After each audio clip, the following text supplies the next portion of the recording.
Avez-vous déjà rencontré des problèmes de boucle réseau ou de sécurité sur vos switches, c'est-à-dire vos commutateurs? Car dans ce cours, nous allons explorer les VLAN, le protocole DTP et le spanning tree pour vous aider à concevoir un réseau sécurisé et performant. Vous allez apprendre à isoler le trafic, configurer la gestion des VLAN et même prévenir les tempêtes de broadcast avec de bonnes pratiques et des astuces simples de configuration.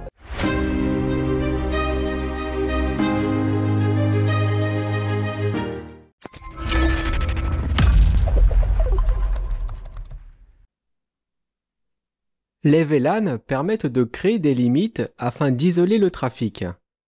Lors de la conception du réseau, les VLAN doivent être vus avec attention. La couche d'accès des switches Cisco prend en charge jusqu'à 64, 256 ou 1024 VLAN. Ce nombre maximum de VLAN dépend du switch. Dans les switches Cisco, par défaut, il y a des VLAN qui sont déjà préconfigurés. Le VLAN par défaut des switches est le VLAN 1. D'ailleurs, le protocole CDP l'utilise pour découvrir ses voisins. Une bonne pratique de sécurité est de séparer la gestion du switch des utilisateurs. Ça permet d'empêcher les utilisateurs de tenter d'établir une connexion telnet sur les switches. Pour pouvoir administrer un switch à distance, il faut lui configurer une adresse IP.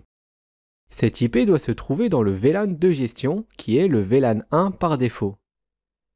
Il est aussi très conseillé de modifier le VLAN natif par défaut par un autre VLAN, par exemple le 99. Quand on configure un trunk, il faut s'assurer que le VLAN natif est bien le même d'un switch à un autre. Car si les extrémités sont différentes, alors des boucles de spanning tree peuvent se produire. Dans ce cas, l'iOS remontera des erreurs sur la console. Le protocole DTP aide à négocier automatiquement le port en mode accès ou en mode trunk. Pour ça, il existe deux types de modes.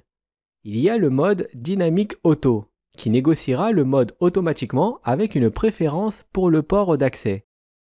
Et le mode dynamique desirable, qui est la même chose que le dynamique auto, sauf qu'il a une préférence pour le port trunk. La commande switch port non-gociate désactive l'autonégociation du switch. Plus on ajoute des switches et plus il est possible d'établir une redondance. La connexion de deux switches au même segment de réseau assure une continuité de service s'il y a des problèmes avec l'un des segments. La redondance permet d'assurer et d'améliorer la disponibilité du réseau. Mais le problème, c'est qu'avec une mauvaise conception, des boucles réseau peuvent se produire.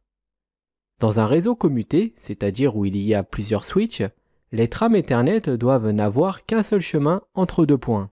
C'est ce qu'on appelle une topologie sans boucle. Par exemple, sur cette topologie, une trame qui part du PCA pour aller vers le PCB pourra soit passer par le segment 1 ou bien par le 2. Nous avons donc une boucle réseau. Le problème, c'est que ça génère des tempêtes de broadcast et ça peut faire tomber le réseau. Quand une tempête de broadcast se produit, tous les liens saturent car les broadcasts tournent en rond sur les boucles et les tables MAC des switches deviennent complètement folles. Pour éviter cette boucle, on pourrait très bien déconnecter physiquement le câble du segment 4. Comme ça, il n'y aurait qu'un seul chemin entre le PCA et le PCB. Les paquets passeront obligatoirement par le segment 1. Mais un bon réseau doit offrir de la redondance pour proposer un chemin alternatif en cas de panne d'une des liaisons ou bien d'un switch. La solution aux boucles est le protocole spanning tree. C'est un protocole réseau de couche 2 qui permet d'avoir une topologie sans boucle et ce, même avec de la redondance. Le spanning tree oblige certains ports à être dans un état bloqué pour ne pas faire de boucle. Et s'il y a un problème avec l'un des segments du réseau, le spanning tree rétablira le chemin bloqué.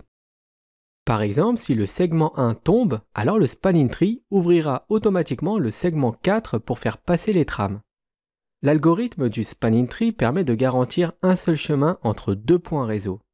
Pour cela, il bloque administrativement certains ports des switches. Sur les switches Cisco, le spanning tree est activé par défaut.